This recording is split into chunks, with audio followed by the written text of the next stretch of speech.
please wait for a microphone to get to you. We have one on each side. We'll be as quick as we can with that. And then just tell us who you are, what outlet you're with, and then we will get us through many questions as we can.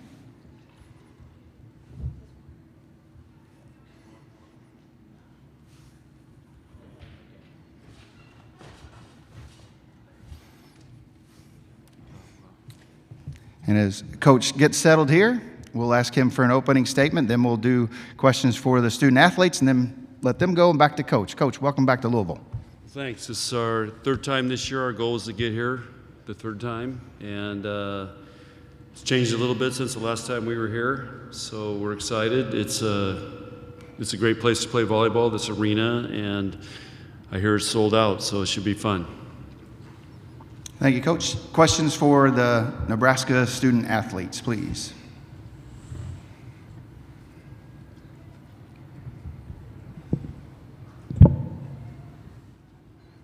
Middle aisle to the left, back row. Lexi, what's most gratifying about being a four-time All-American? I think it's just, I think it's just really cool. I mean, it's something that, Coach challenges everyone to come in and be their best and try and be an All-American. But ultimately, I just think it's really cool that everyone kind of believed that I could do it, and my coaches always believed in me and my teammates did, and they were just always so supportive of me, so I owe it all to them and for all that they've done to help me get to where I am today.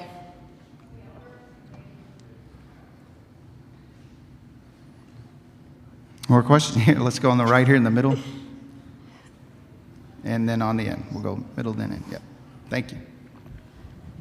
Merritt, way back when you transferred, it didn't seem like everybody was, and not you specifically, but what do you make out of what's going on right now, and especially this past few days in the portal? It seems like there's more people in it than not. Do you have any thoughts about it? Yeah, there's a lot of people have a lot of different opinions on the portal. I think it's a very beautiful thing as someone who is in a position that really needed it. And so I'm grateful for the portal. I know a lot of people have negative things to say about the portal, but as someone who has come out of the portal and been in a much better place than I was before, I'm extremely grateful for it. But like I said, there's a lot of different opinions on it. I'm personally very, very grateful to have the portal.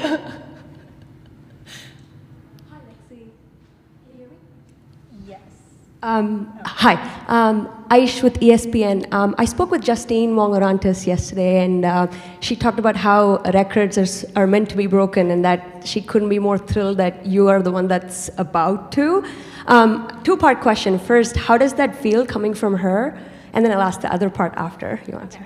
I think it means everything coming from her, and she's just such an amazing libero and such a sweet person, and she's someone that I've always looked up to ever since I was getting recruited by Nebraska, and so to even be in the same conversation with her is just insane to me, but yeah, she has just been so supportive, and it's truly meant the world.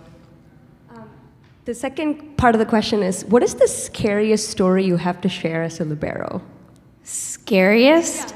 Yeah, harrowing tale, if you will. I'm not sure. There's some scary moments, obviously. I don't know if I can pinpoint exactly one, but there's always times when there's an open net and a big hitter. Those are always the scariest, but I don't know, you get used to it as you keep playing too. Front row here on the left side. Bergen, how do you prepare for, a game like this? Like, what would you do the rest of the day to keep you, focused? Yeah.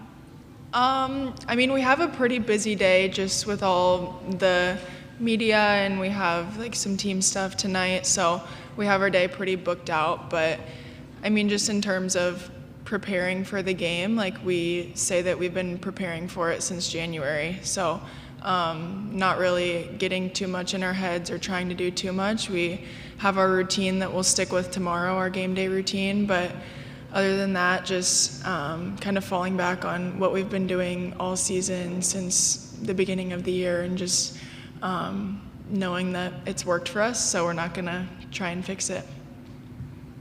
Staying on the left side. Bergen, this is one for you.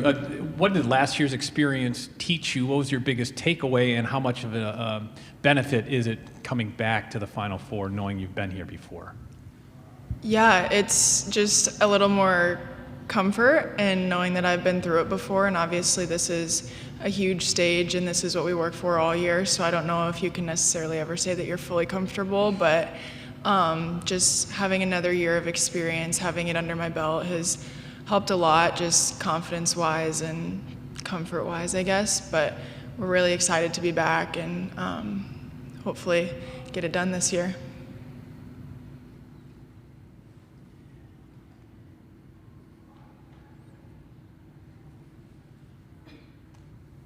Merritt, do you feel like it's a benefit to be playing a team in the Final Four that you've already played this season? Yeah, I mean, I think it's awesome for us. We get another chance. Obviously, we didn't come out on top the first time that we played Penn State, and so I think we're really excited to just have another chance. But I think the way we're kind of trying to go about it this year is just like we get another day, and only 4 teams are in that position right now, and so I think we're just trying to take it day by day, and one of our mottos has kind of been, it's not us like versus Penn State, or it wasn't us versus Wisconsin or whoever we played, it's us in the Final Four, and no matter who's on the other side of the net, we're gonna focus on our side and do whatever it takes to get the job done. And so I think kind of like Bergen said, obviously we learned a lot from last year, and I think we are kind of going about it differently a little bit this year just because we have that experience. So I mean, there's pros and cons, just like pretty much everything. I think we're excited just to get another opportunity. Lexi, is there a people are going to make it like you guys are out for revenge because they beat you the first time? So give me the company line that it's just another game. I mean, at the end of the day, it really is. It's just we're in the Final Fours, the semifinals, and at the end of the day, honestly, we have to play Nebraska volleyball and play our best game. It doesn't really matter who it would be against. We know that we have to play our best game of volleyball tomorrow night to be able to advance to the national championship. Okay, anything else? Okay, let's come back to the middle aisle there.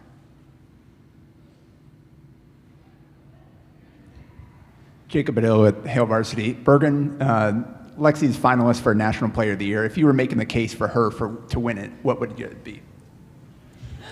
I mean, she's the best libero that I have ever watched play volleyball, and it's just an honor to get to play with her and to set her passes. I mean, a lot of days at practice are pretty easy for me because she passes dimes right on my head, so I don't know, I can tell people that she passes good literally every single day. So that would be my case. It's great to be a setter off of her, but it's just so cool that she's even in the position that she is. I know that a lot of times liberos get looked over, and she's made a name for herself and made a case to not get looked over. So really cool for her, and I'm really proud of her. Okay, anything else for the student athletes? Ladies, thank you very much. You guys can go. Thank you. Good luck. Yeah. Okay.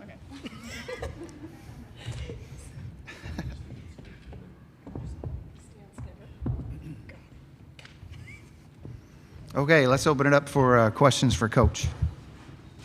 Start here on the right side. John, a couple questions. The first one is for all the talk of parity and for how competitive the season was, there's 4 number 1 seeds here. And it's this overwhelming feeling that the rich are just getting richer. And this is a perfect example of it. I know for you personally, that's a good thing because you're the richest. But what are your thoughts about the imbalance that seems to be being created? Well, you're asked, first of all, I think this year was the most competitive year we've had. And there's so many good teams, and you saw all the upsets all across the country. So even though the top 4 seeds got here, there's a reason that we're top 4 seeds, because we had to earn it over a lot of tough competition. And now, tomorrow night, we're going to win the Big Ten again to get to the national championship.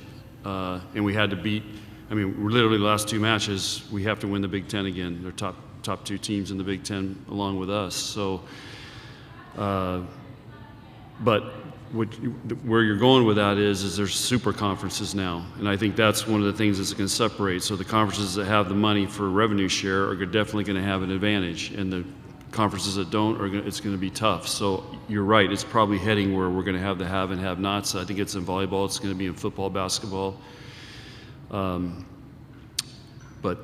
that's way above my pay grade on how we got there and why it's happening. But if you want to compete, it's, I've already seen it this week in the portal, what's going on. I mean, it's nuts. And of course, we've seen it in football and basketball as well, but now it's here for volleyball. You have the highest pay grade, but still ain't that high. What I asked Merritt, though, about, your ill-timed comment at this time last year notwithstanding, you've taken transfers. The odds are you're going to take another one this year because you've got a big opening, and it seems like there's just more people than ever. But just your general thoughts about what's happening right now, especially in the last few days. It just seems nuts. I agree with you. I think we're sending the wrong messages to developing young people. Is there loyalty anymore? Is there anything about commitment? Do those words mean anything? And again, I'm coming from the old school background. So, and I've heard Gino talk about it, I've heard Nick Saban talk about it, and several other coaches, the basketball coach, Tony, at Virginia. I used to play pickup games with him, by the way, at Wisconsin. It's kind of what we really never thought we would sign up for this, and it kind of defeats, I think, one of the things that motivates coaches is, you want to develop young people, and now I'm not sure we're doing that, and it's more about what's in it for me and where can I get the best deal, and I see what's going on with some of these programs and these players leave, and we had 4 players leave last year. I mean, it's heartbreaking because you invest so much in these players emotionally, time-wise, and training them and trying to fulfill their dreams and help them accomplish their dreams, and then they can walk out like it's nothing. And so I just think there's a lot of negativity to it for big picture stuff as well. But if you want to survive, you're going to have to figure out how to play along in the system, and that's what I'm trying to figure that out.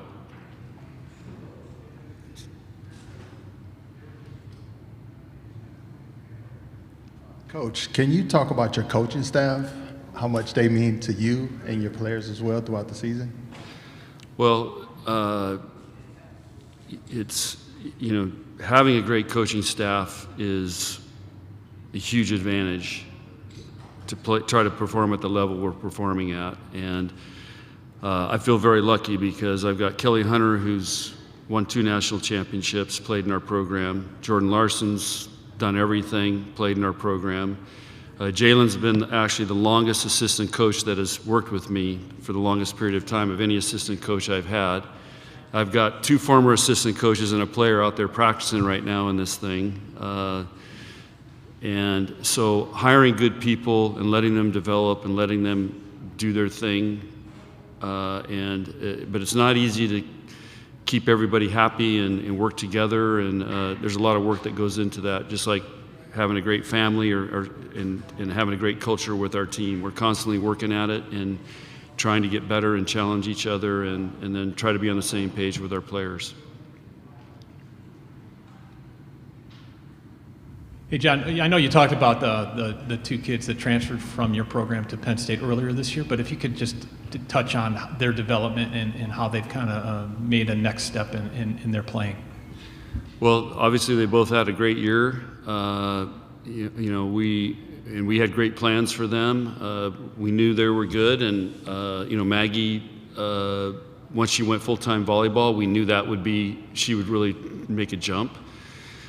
And we also had a great plan for Caroline, but again, for whatever reason, those guys chose to leave, and they obviously went to another great program, and it's worked out really well for them.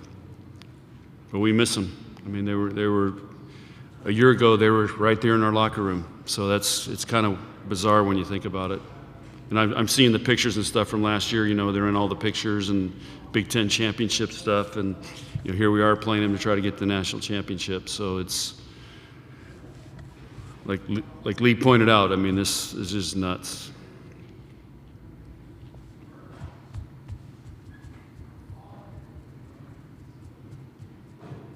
Having been through this countless times for you, and having a team that was so young last year,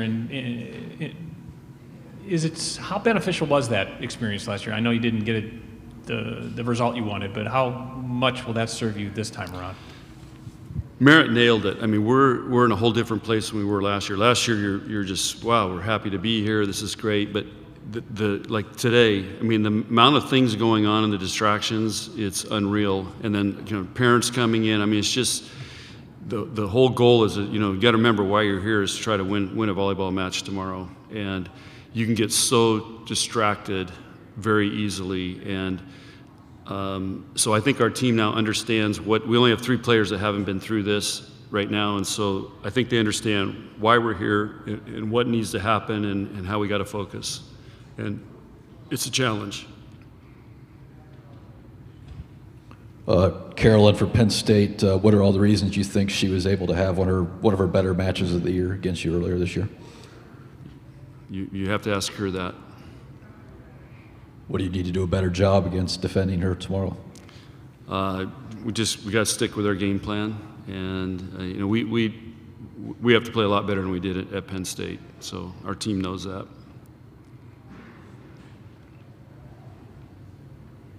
Jacob Dill at Hale Varsity. The libero position typically doesn't get a lot of recognition. What do you think is different about Lexi to be a finalist for the National Player of the Year?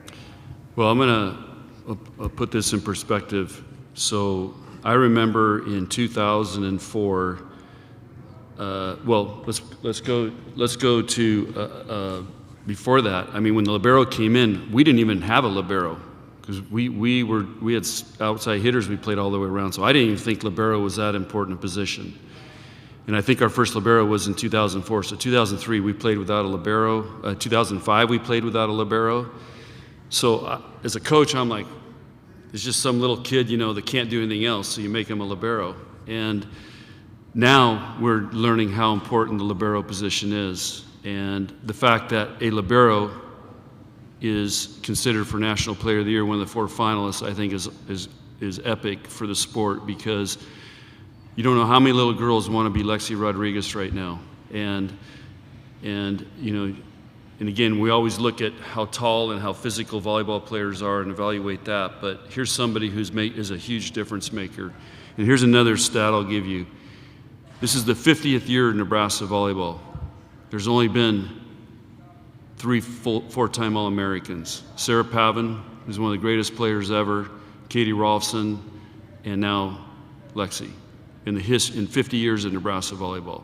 So, you know, it's a pretty major accomplishment right there. And again, from that libero position, somebody that and again, I always thought she was too short. I didn't want to recruit her. But Caleb Banworth, who was my assistant at the time, basically overruled me, and he asked about assistant coaches. There you go. Head coaches usually don't know much. So, so anyway, she's, you know, and she's continued the tradition of great liberos in our program. Back on the right side here.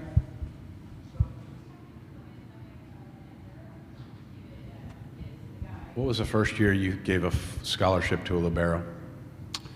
Wow, that's a really good question. Well, the first one would have been probably Danny Busboom, because she was a setter, and I just read the thing. She had over 3,000 assists, you know, so she actually set quite a bit for us, 5'1" and 6'2". So she was probably the first one on scholarship. But probably Kayla was actually a walk-on, and then we put her on scholarship her second year. So she was probably the first one, but she started as a walk-on. Yeah. Merritt's obviously grinding on offense right now. What's going on? Hey, it's a tough game, so but she'll be fine. Anything else for Coach? One more, left side. Hey, John, I was looking at the last time you guys won the national championship, an old video clip, and you had mentioned a story about Kelly Hunter, that when she was a freshman, you said that you had questions whether she would even make it on the team. Can you just expand on that? I can't remember what the situation was there, and how did she develop, not only on the court, but off maturity-wise? So Kelly, when she was a hitter, and then they made her a setter in high school, and so she was pretty inexperienced. Then when she got to Nebraska, I think she had other priorities than volleyball, and she wasn't that great a setter to begin with. So it wasn't pretty, and I'm like, she can't locate the ball, and I don't know if she's ever going to play here. And it's one of the reasons we went out and got a transfer setter. And then her second year, we redshirted her, and that was a tough decision. She didn't really want to do that, but it ended up working out pretty good for us, and she developed into a great setter. She still is a great setter. Jordan's trying to talk her into going to the national team all the time. I mean, because she's still set in practice, or she'll set Jordan when she's working out, and yeah, she became a really talented setter. But I think her playing, she was a middle blocker at one point, outside hitter, all those things helped her develop that into a really good volleyball player. Okay, right side in the aisle here. Coach, can you hear me okay? Yeah. You said Kayla overruled your decision not to. With Lexi, can you explain that? What did she say to you that made you feel like, okay, she has a point here and that we should maybe listen to her? I can remember it like it was yesterday. I'm like, we were in Dream Team camp. We finished the camp. We talked to her, and just to say, hey, we're interested in recruiting, great job. And Kayla's like, we got to offer her. We got to offer her. She's going into 9th grade. And I'm like, she's too small. I want taller liberos. We got to cover the court. And I was using some examples of some liberos in other programs at that time that were 6-foot liberos people were using, and she goes, Coach, we are offering. She's like in my face, pounding on my chest. We are offering her. We're not letting her leave without offering her. So I did, and Lexi walked from my office to the elevator, which is about 40 feet, hit the button with her mom. They were getting ready to go down. She stopped, walked back in my office, and committed. That's the story. So here we are. We're at time goes by fast. All right, time for one more, or we can let John go here. We'll let him go. Thank you very much. Okay, Coach. guys, thanks. Good luck.